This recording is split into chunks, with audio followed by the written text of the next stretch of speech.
मैं नारायण तातू राणे ईश्वर की शपथ लेता हूं कि मैं विधि द्वारा स्थापित भारत के संविधान के प्रति सच्ची श्रद्धा और निष्ठा रखूंगा।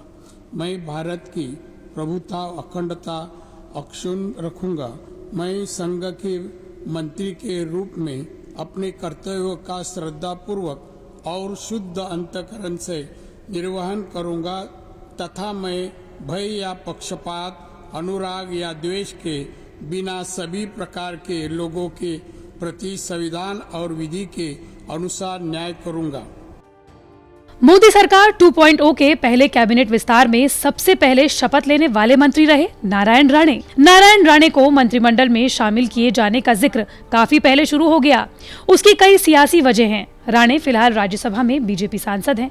2 दशक पहले महाराष्ट्र के सीएम रह चुके हैं। बड़े मराठा नेता की पहचान रखते हैं। महाराष्ट्र के कोंकण इलाके में उनकी बढ़िया पकड़ है और सबसे जरूरी बात जो शायद मंत्री बनने के लिए काम आई हो वो ये है कि वो शिवसेना के जबरदस्त विरोधी हैं। एक तरह से कहें तो चिर विरोधी। इंटरेस्टिंग बात तो यह है कि नारायण राणे की पॉलिटिक्स शिवसेना से ही शुरू हुई। बाला साहब ठाकरे के करीबी रहे राणे शिवसेना सरकार में सीएम भी बने। लेकिन आज के सियासी समीकरण इतने अलग हैं कि 15 साल पहले शिवसेना से अलग हुए नारायण राणे शिवसेना का मुखर विरोध करते हैं। आखिर शिवसेना से नारायण राणे की पटरी क्यों नहीं खाती? बीजेपी राणे के जरिए शिवसेना को उसके मजबूत इलाकों से कैसे परेशान करती है और अपनी तेजी के लिए फेमस जमीनी नेता नारायण राणे के लिए मोदी मंत्रिमंडल में एमएसएमई यानी कि सूक्ष्म लघु और मध्यम उद्यम मंत्री बनने के साथ क्या है चैलेंज, आपको एक एक करके सब बताएंगे। पहले नजर डाल लीजिए नारायण राणे के सियासी सफर पर। 69 साल के नारायण राणे काफी शुरू से शिवसेना से जुड़े। जिंदगी के शुरुआती दिनों में चेंबूर इलाके में उनकी धाक हुआ करती थी। युवाओं में लोकप्रिय और शिवसेना शाखा प्रमुख थे नारायण राणे।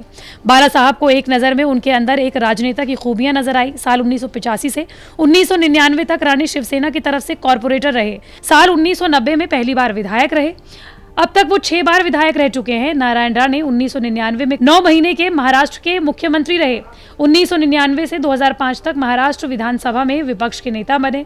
उद्धव ठाकरे से अनबन के कारण शिवसेना से रिश्ते उनके खराब होते चले गए और जुलाई 2005 में शिवसेना छोड़कर कांग्रेस में शामिल हुए।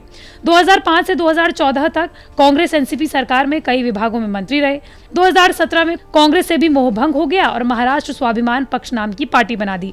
साल 2018 आया और राणे राज्यसभा सांसद बनकर राज्यसभा आ गए।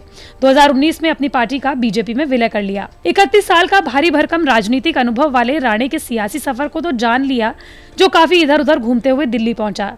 लेकिन अब दिल्ली में मोदी सरकार के लिए वो कैसे शिवसेना के लिए नई मुश्किल खड़ी कर सकते हैं, उनको भी समझ लीजिए। पहला तो ये कि नारायण राणे महाराष्ट्र में एक मजबूत मराठी चेहरा है जो राज्य की राजनीति के लिए सर्वाधिक उपयुक्त है।